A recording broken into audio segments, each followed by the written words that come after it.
நண்பர்களே, இன்று நான் ஒரு எளியான திருஞான பாட்டு பாடப் போகிறேன். திருச்சிற்றம்பலம்.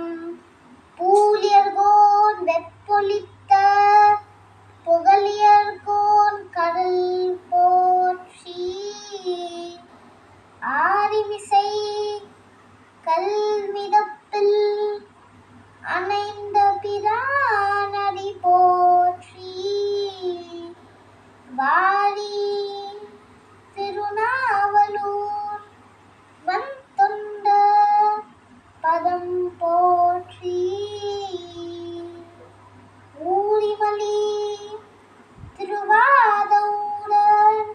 திருத்தால் போற்றி. திருச்சிற்றம்பலம்.